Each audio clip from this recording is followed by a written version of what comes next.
Guys, welcome back to my channel. So today I have two tutorials for you guys. But first of all, I want to go through what we have accomplished in the Alice in Wonderland journal. Because the two tutorials are coming from stuff I've done in here. So, very quickly, we have seen all of this. I have managed to lose one of my paper clips. Don't know where it's gone to, but I'm sure it'll turn up. Anyway, so I'm sure we saw this page the last time, this little notebook with the key. This one is just a little glassine pocket that I have decorated up. It has a double swingy tag inside. This has been embossed with a flat piece in the center for a stamp, and I may do a tutorial on that as well at some point. So that's that, and on the front there's a little pocket with the Queen of Diamonds inside because she's the Duchess. And that slips in there. We have a quote from the book up here. If you're going to turn into a pig, my dear, I'll have nothing more to do with you. And that's Alice when she's after running away with the baby from the Duchess and he's turning into a pig. And down here, this pocket flips up to give a little writing space. I often, when I'm doing these little pockets, I will put a few sheets of notepaper in here. But as you can see, our journal is getting very, very alligatory. So I'm really trying to keep the bulk down as much as possible while still having it very interesting. So that's that. And this page is one of the tutorials we're doing today. This is just one sheet of paper, so I'll be showing you how to do that. On here I have heat embossed a large rose image with that beautiful kind of turquoise and gold embossing powder. And I am thinking I may put this on here. I have just laid in just to see whether I like it or not. I haven't decided yet. On this page we just have a little strip of teapots and a journaling card under our little heart paper clip. On here I have one of the pockets from the kit, just decorated a little bit with a stamp and a label, and I have put two of the tags from the kit in there, and I have slightly decorated the back of the tags with teacups. Just some embellishments, but they're flat, so they're adding very little bulk, if any at all. Here I have a little muffin case envelope. I have a video on how to do these. I'll link videos at the end of this video. I'll have cards, or they'll be linked below. And inside here we have the little Queen of Hearts. Now she needs to be dickied up a little bit, and we have the red and the white roses, and the spade for the gardeners, and it's a little flippy notebook. And this is just a scrap of embossed paper that I think I did actually in one of my videos for demonstration purposes, and I've been using up little bits of it. So that lives in here. Ooh. It's a very sweet envelope. And we have our little paper clip here. I've had these in my stash for a long time. I know they came from Wish. I don't know if they're still available, but it just slips on here and we can put it onto our page. And on the inside of this page we have a little tuck spot with our gardeners. The 5, the 2 and the 7 were the ones that were actually mentioned in the book, so I've used those and I've embellished them with little rose images. And we have a journaling card from the kit, tucks in there, and there we have 7, 2 and 5 here. Very cute. And down here I have a stamp of this image just stamped down here, some stenciling, and a little bit of washi. I actually tore the page a tiny bit and I said perfect opportunity to use some washi. I love those little serendipitous accidents because they give you the opportunity to mend a page or something like that, and it lends authenticity to your vintageness, if that makes sense. So use those little serendipitous moments to kind of, if it happened in real life, how would the person deal with it, and do that, because that's what makes it authentic. And here we have a little gold stamp die cut with a stamp on top.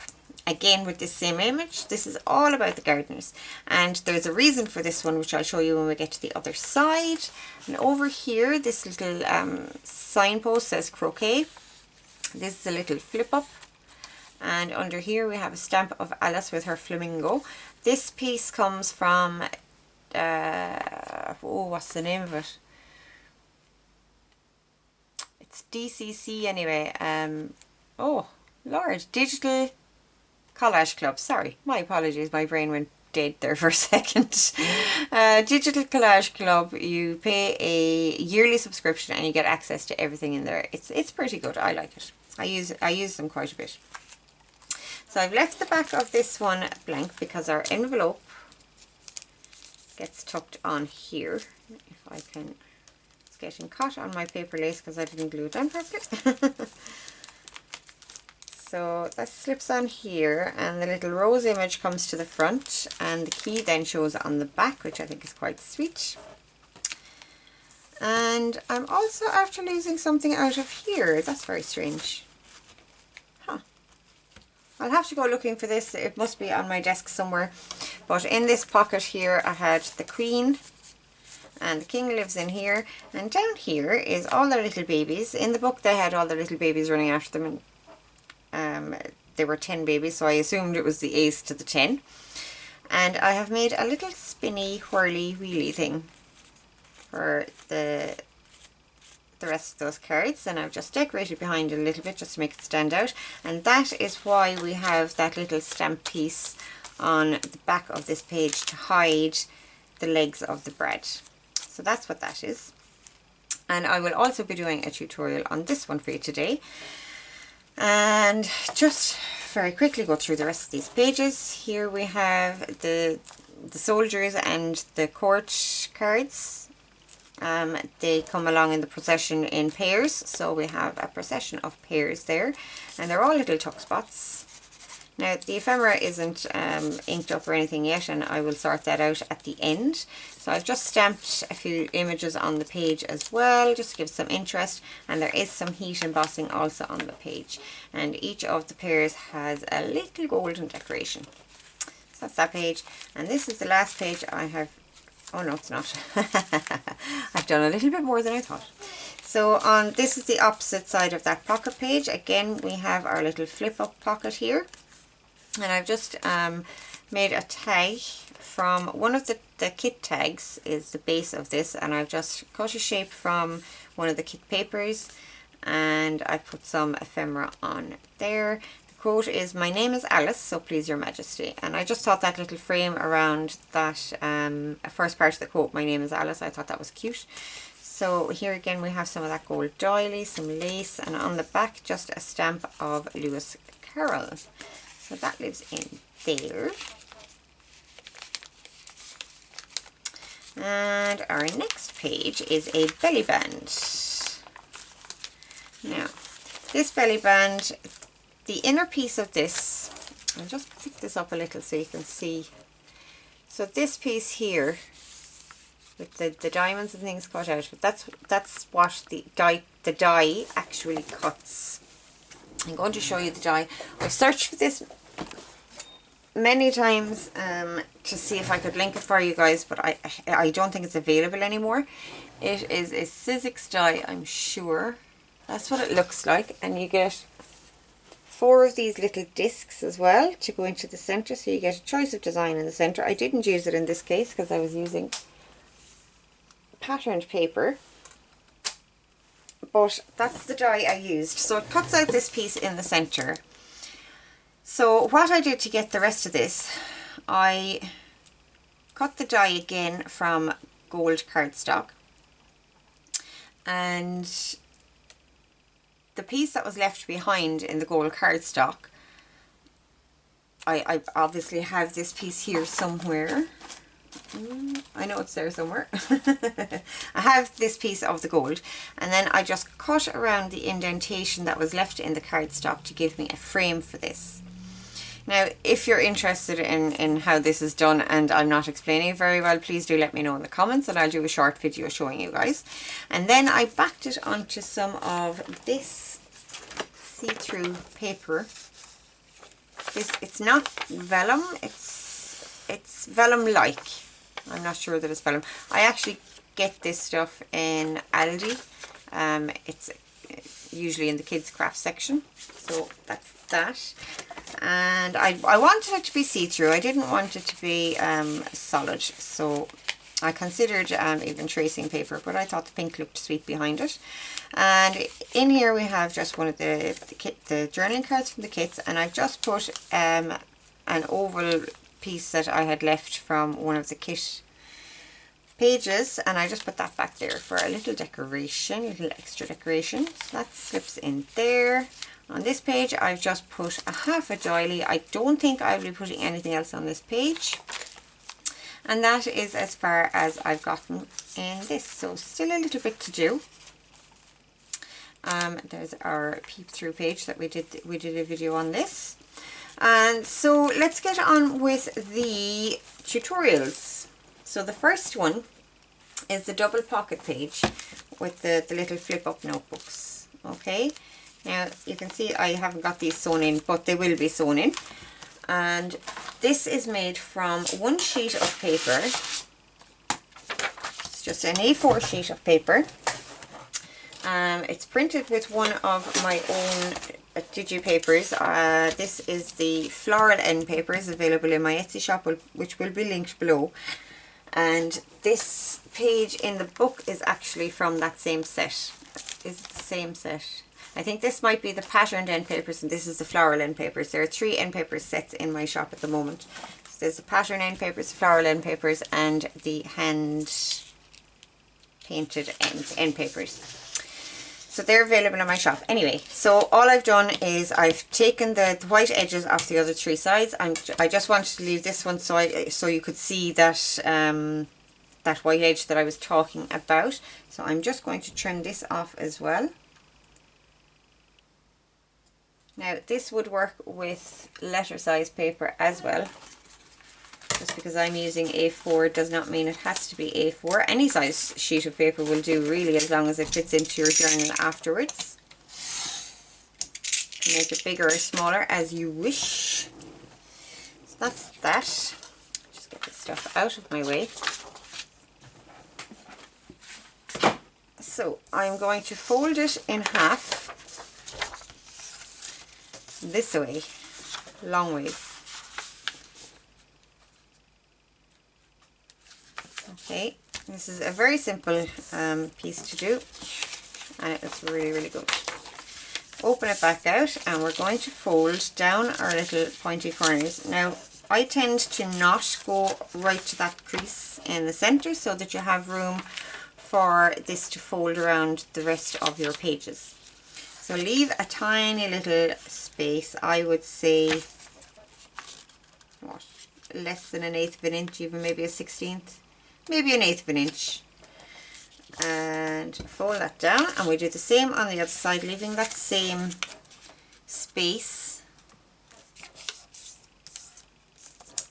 That is not entirely correct. Oh, that might be a bit better. And then we are going to turn it over and fold it up to these little points here. And I would suggest lining up your folds rather than just creasing across the bottom. Line up your folds, get one of the corners correct, and fold it from there. Just so that you can make sure that this will fold nicely, like so. So that is pretty much it. When you're binding your book, your pages into your book, this will slip around the other pages like you saw in the Alice in Wonderland book there. And you have your little hidden journaling spot and a pocket as well on both sides. So that is that one. Came out very pretty with that paper. I like that. Very nice. Okay, so that is that one. Very simple, very easy to do, very little cutting or anything like that involved. You could mass make those to your heart's content, decorate the pockets, and they look awesome. So the next one we are doing is the whirligig that we did here. Yeah, oh, that's just for demonstration purposes, we'll get this centerpiece wording on its own. Okay, so that's the piece we're going to do now. Now I've chosen to do this with these little tickets. This is just a packet of plain little tickety things that I have. You can do it with any, cut out the rectangles from pattern cardstocks or whatever. You could technically also do it with die cuts, different die cuts, and just arrange them. And I will show you how, I will be showing you how to arrange things for yourself. So yeah, so you can pretty much use anything you want. I've just decided to use those tickets. Okay, so I have my tickets here. They're all nicely covered and all the rest of it. I could go further. I could decorate these as I want. I could cut them from masterboards.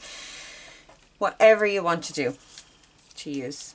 I have my brad. I have a circle that I have cut just out of a piece of scrap paper. And the reasoning behind the size that I've chosen here is because I wanted it to be very similar to the one that I did in the book, and these little labels are similar size to the playing cards that I used as well. They're very similar in size, so it should work out very similar. So that's why I've chosen this. You can play around with the sizing on this and decorating it and things like that, but I'm going to show you the basics of how to get these rectangles to look nice on a circular whirly giggy spinny wheelie thing. Okay, does that make sense? So first of all, I'm just going to start laying these down.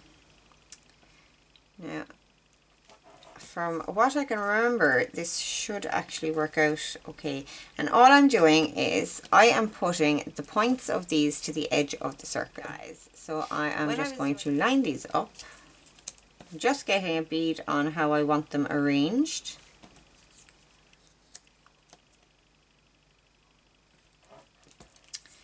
And 4.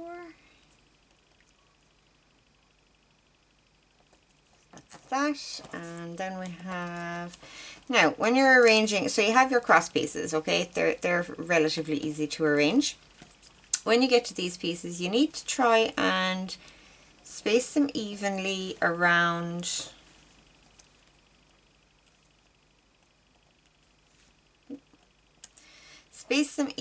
so that the point of it is to the top of the circle, and 2, the shoulders are evenly spaced across, rather than having it like this where there's a gap over here and it's overlapping here.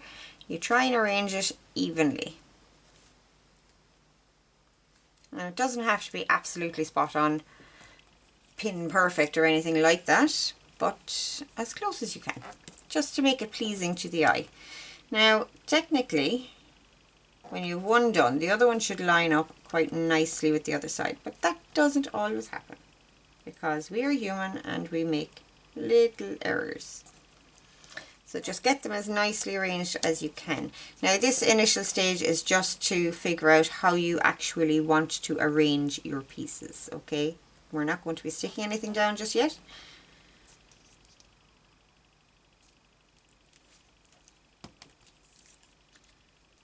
That. Now I know that I don't want this to look like this at the front. I will be putting some sort of an embellishment, but I also think that I want to put these pieces to the back. So I can have it look like this. I don't think I want that either. The way I did it with the cards was I had them overlapping like this and this, so that they were kind of almost fanned out. So putting each one down separately. That out there second. That goes in there. And that goes in there. So I think I'm going to stick with that method. So looking at the backs of these, they have to be done in a certain order. Now I am going to mark my diagonals here just to make life easier for me. And why not? We should always make life easier for ourselves if we can. That's that one. That's not actually straight. Wow, that's really not straight. Oh, I should probably have gotten out my mat to do that. But anyway, let's try to get it better on this one.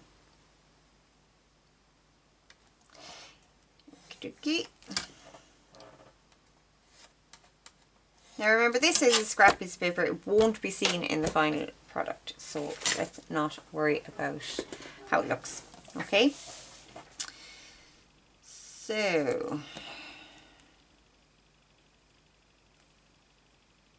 how to go about gluing these. I'm not going to glue these to the paper yet. I am going to glue them to each other rather than to the paper. So you see, I'm doing them one by one and just laying them on top of each other. I'm just checking now to make sure that this works the way I want it to, and it's not so far.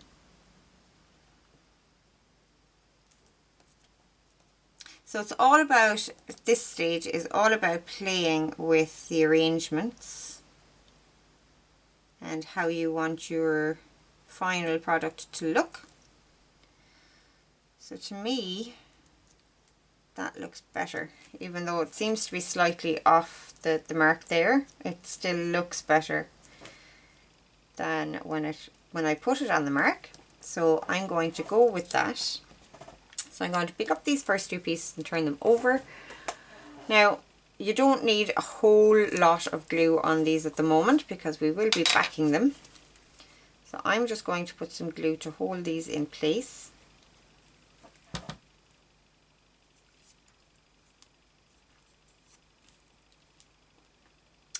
And yeah, that's okay. I thought I had put the two wrong ones together, but it's actually okay.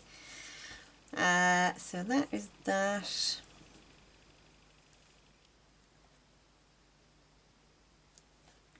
Get them lined up.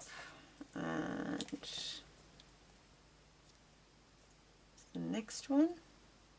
Yep, so I can just put a bit of glue down here. I know that it's going to catch there.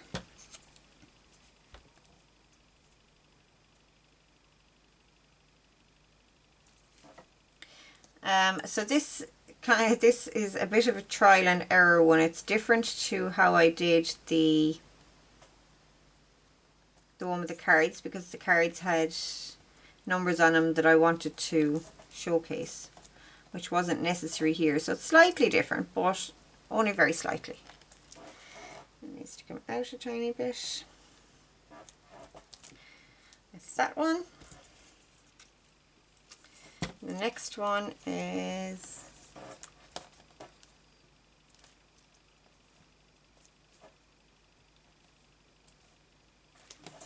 going down here.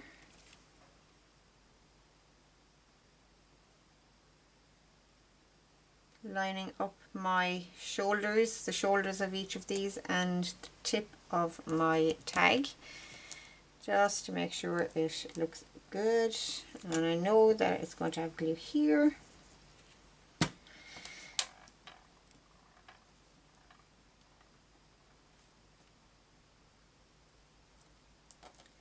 That's good. So it's starting to really take shape.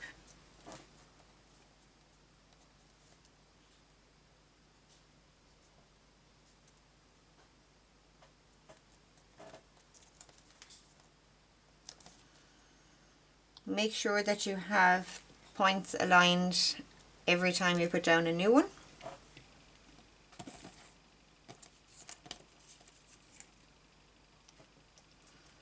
Now, as I said, I have covered these in papers from my Woodland Wanderings journal kit, and I used 4 different papers, so I'm alternating the different ones. You can use all the same paper, you can use whatever papers you'd like, but I happen to know that I will be doing something with that journal kit. Maybe not the next journal I do, but certainly will be doing a journal with that kit. So I will have this made and set aside for that. So, the next one. It's looking so pretty. And this one is going this way. Always checking to make sure that my points are lined up properly on each of them.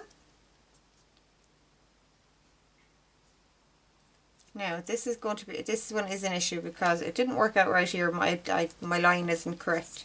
So I'm just going to put on the next one as well, just to see where I want this one positioned.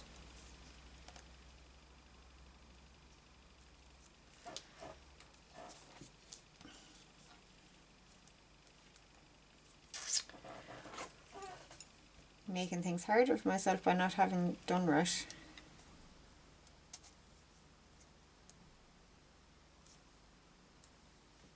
So there. Oh. I'm just going to mark that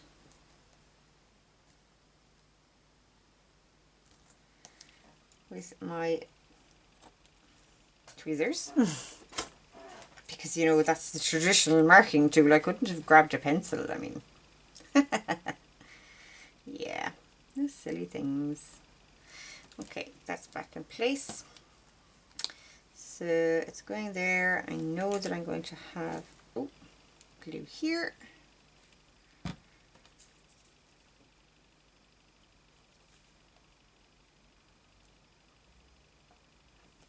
Just double check positioning. And you have to double check your positioning while the glue is still wet and you have a chance to change it. There is no point doing it afterwards. So while it is a little bit of a niggly project, I think it's very, very cute and it makes a great journal feature. Great little interactive thing to include.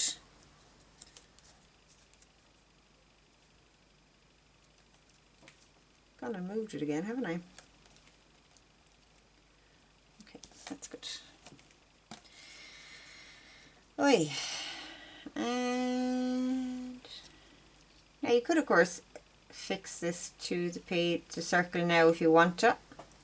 I'm not, simply because I don't need to, but you can. And then just trim it off and glue it all afterwards. But I prefer to not have the bulk if I can avoid it. If I can avoid putting in that one extra piece of paper, that's good. Particularly, my journals tend to get very overstuffed. Crocodiles, alligators come to mind. I just can't seem to help myself, so cutting down on bulk is quite important for me. And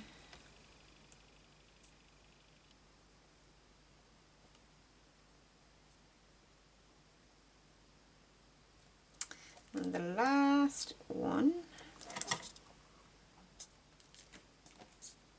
Now, with the last one, I wanted to go under the first one and over the last one that I put down. So, I am going to split this in the middle. I'm not going to go too far initially. I just want to see how far I actually need to go in order to get it into the right spot. So you see what I'm doing? I'm splitting it so that it'll look even all the ways around. That needs to go another little bit. And I'm being very careful about how far I split it. I don't want to split it too far. That is perfect. So you can see there that it sits perfectly now on top of this one and behind this one. Okay? So before I glue that into place, I am going to ink this edge. Just, it might be seen, I don't know that it will, but it might be, so we'll just ink that. I'm going to put some glue down here. I don't need my circle anymore because I'm judging on the shoulders of the others. I'm just going to get that into place and position it where I want it. Et voila.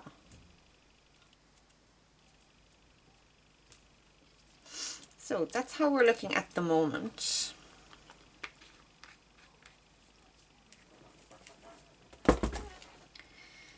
Now, this does get quite bulky in the middle. I'm actually going to cut off the leg at the back here. And I'm going to cut off some of the corners of the other ones that we don't need. They're not being held, and we will be covering this. So I'm just cutting out some of the bulk.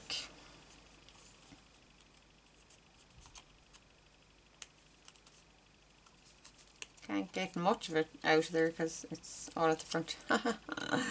But, you know, I've taken 2 pieces out, which is a good thing because we're going to be piercing a hole here. And now the center of this looks, you know, a little unsightly. It's not too bad. And it's when I figure out what I want to cover that with that I can decide if I can take off some of that bulk or not. It's not necessary. You can just cover it and have it, you know, sit like this in your journal. And, you know, I think I will do that. I don't think I'll bother cutting things off it. So we have a little round type thing. I am looking for something that I would like to decorate the center of it with. Now, I don't have anything at the moment, but I actually quite like just that. This is a piece that I had done as a spacer for the back of it, but I think I'm going to actually glue that there. So these are almost like fidget spinners. I've made fidget spinners before for another journal, and these are quite similar. I quite like that. I am going to pierce that hole.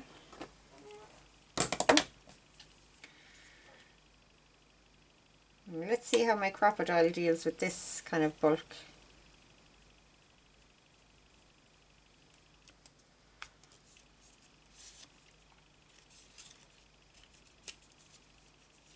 So we have our hole pierced. I am going to bring out the crocodile and see. I will see how it does. If it doesn't work, we'll figure something else out.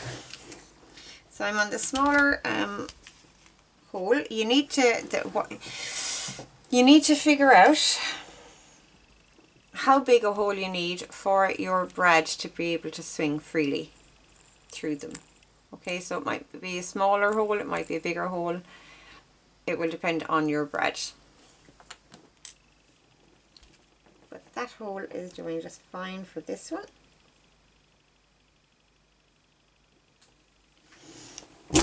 Oh, very nice. That handled that, no problem. I do love my crocodile for things like this in particular. So I'm going to put that on there. Oop, come back. That goes through here. And it swings. Now, like I said, I had done this as a spacer for the back. It's not strictly necessary. I mean, I don't have a spacer in the back of the other one because I was trying to save space. But if you do a spacer at the back and don't tie your brad too tightly, it will swing a lot more freely. So what happens then is you put that onto your page. It goes through to the other side. You close up your legs like so. And it sits on the page and spins. Let's see if I have, let's use this just as an example. Now when I was picking out these tags to use here as well, I thought that it might be fun to have like little charms dangling out of here or fibres or something. So that would be your page sitting in your journal and this spins like so. Okay. So that is your little journal spinny thing. Also, it could probably be used as a tuck. You wouldn't want to be spinning it with your stuff in there, but it could be used as a tuck. And will I try a charm? Even one charm on it would be very sweet, I think. I don't have any charms to hand, so I'm not actually going to go doing that. So guys, you can, like, obviously, I haven't actually backed this, have I? I haven't. Huh. Yeah. I'm sorry, I forgot a part. And it kind of is necessary because you have all these little bits kind of up and down. And all I did the last time, and all I'm going to do this time, I am sorry about forgetting this. Oh Lord. Just going to cover the whole thing with glue. Could probably use double-sided tape here as well if you wanted to. I'm just using my trusty fabric glue from High Tack Fabric Glue. Can't remember the name of the company that does it, but I do link it in my videos, so have a look below the video.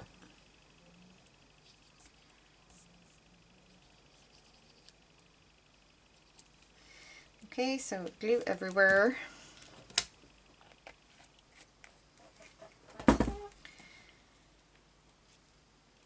Turn it over. Yeah, I will stop the video. I am just going to wait for this to dry for a minute or two, and then I am going to trim it out all the way around to the shape of those little tags. And when I have that done, I shall be back. Okay, so I have backed it with some tea dyed paper, let the glue dry and trimmed it out a bit, just to keep the shape nice on the front. Doesn't matter about the back of it so much, it's not going to be seen. So that is my spinny journal embellishment.